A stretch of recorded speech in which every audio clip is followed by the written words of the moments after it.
We've all seen this one by now, but Ben Keys, it looks like it goes through for a goal, and apparently the goal umpire did not agree. The only reason I've included this one, as we know, we've all seen it by now, but apparently this is the same goal umpire that allowed the Josh Jenkins goal, which that one clearly did hit the post, so maybe this is retribution. Maynard rips off Robertson's Guernsey like it's absolutely nothing, like it's held on with sticky tape. And this one was quite funny actually, because you can hear the commentators say that he absolutely loves it. I mean, if I had a rig like that, why not get it out? And another funny thing is that his Instagram followers apparently went up from 11,000 to over 40,000 in a day, all because of this. Fair to say that the women were pretty interested in the footy that afternoon.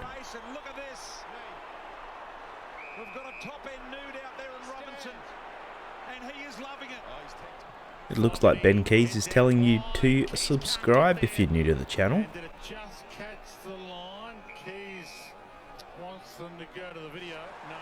After Butler kicks a goal, the fans are celebrating, and you can actually see one of the spectators get a flag to the eye. It almost looks like it whips him fair in the eye. This would have hurt. I spoke about this one in the suspensions video, so apologise if you've also seen this one, but I found it very weird that Hunter Clark went off for a HIA when no contact was made to his head. It kind of does look like he's holding the collarbone there a little bit, but yeah, apparently he went off for a HIA, which he passed, which is not surprising. He sort of does hit his head on the ground a little bit, but the contact to him was not head high at all.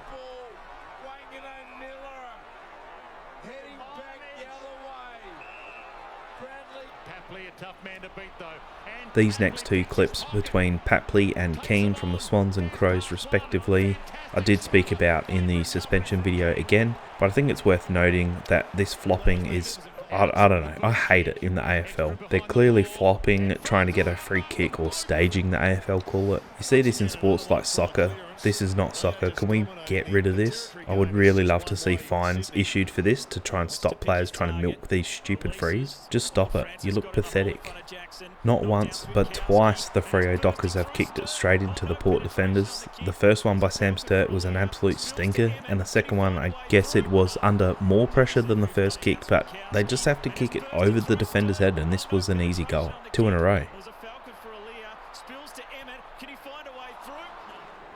Harris Andrews comes in for the spoil, and he completes the spoil, and the ball looks like it's going to go out of bounds, but for some reason this Aussie shaped ball we've got just has a mind of its own, and it continually bounces along the sideline and just doesn't go out, so the Lions are able to retain possession and kick it forward. How's that for an odd ball bounce? Banfield looked like he kicked one of the goals of the year, but unfortunately the Port defender's arm got in the way. It went to a score review, and in the end this was behind. But what a goal it could have been.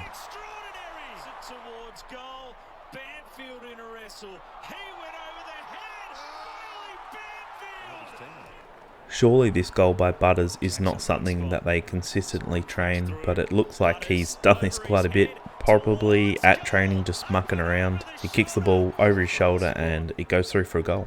If they tried this 100 times, how many times do you think it would go through for a goal?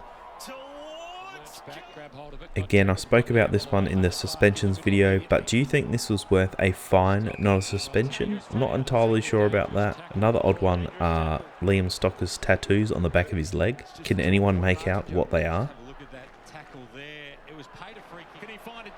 There's a fair bit to this clip. It looks like McCartan cleans up McAdam, and McAdam actually does go down. It almost looks like he's knocked out. Apparently he's broken his jaw. For this, McCartan was given a 2-week suspension, which the Sydney Swans challenged, and it was overturned.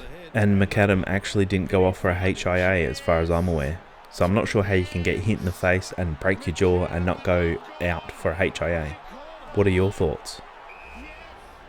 I think it's fair to say that the umpires this weekend were absolutely dreadful, let alone the Crows example. I think there's actually quite a few this week, and here's another example between Drury and Vlosten, where they're both pushing each other. It doesn't look that harmful, but somehow Vlosten gets a free kick out of all of this. What do you make of this?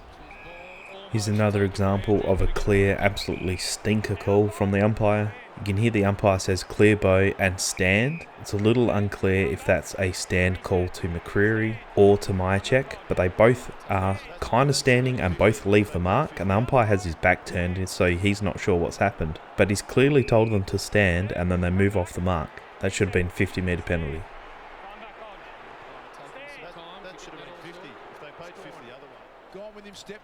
And another stinker here from the boundary umpire. You can see Viney has 2 feet over the boundary line and the ball's on the outside of his body on the outside of the line, but for some reason this was not called out, and I think there's no excuses. The boundary umpire is right there. He should be able to see on the line that the ball is clearly out. Jack Viney's out. I know it's not the body, it's the ball, but he's got the ball in his hands and he's outside of his body. This is clearly out of bounds. Another terrible call.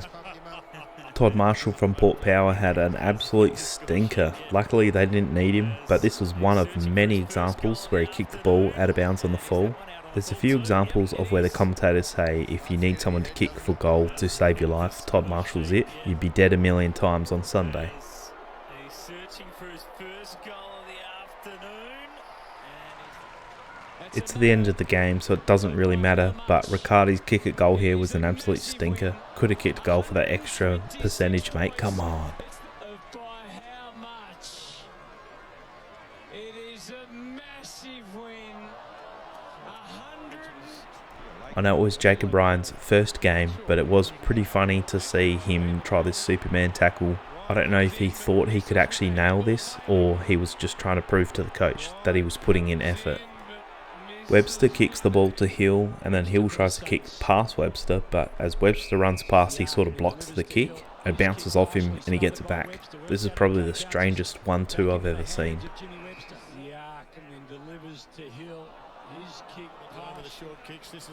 Rankin proves yet again that he's probably one of the best small forwards in the game at the moment. I might be a little bit biased being a Crows fan myself, but this kick here is really hard to do, and he's just got it absolutely perfect.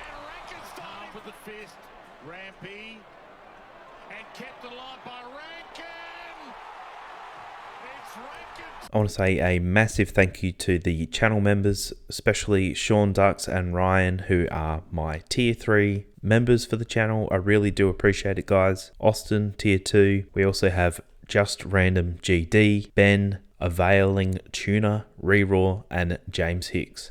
I really do appreciate the support. If you would like to support the channel, click on the link below. Join to become a member. It helps me out massively. I really do appreciate it. And anyway, that's it for this video. Thank you for watching, and I'll see you in the next video. Now that the Crows are out of finals, who should I go for? I'm hoping to have a little bit more time on the weekend, so hopefully the next week's episodes for Oddities will be a little bit longer. Anyway, thanks for watching. Let me know your team, who I should support next week, or more so in the finals. Thanks for watching.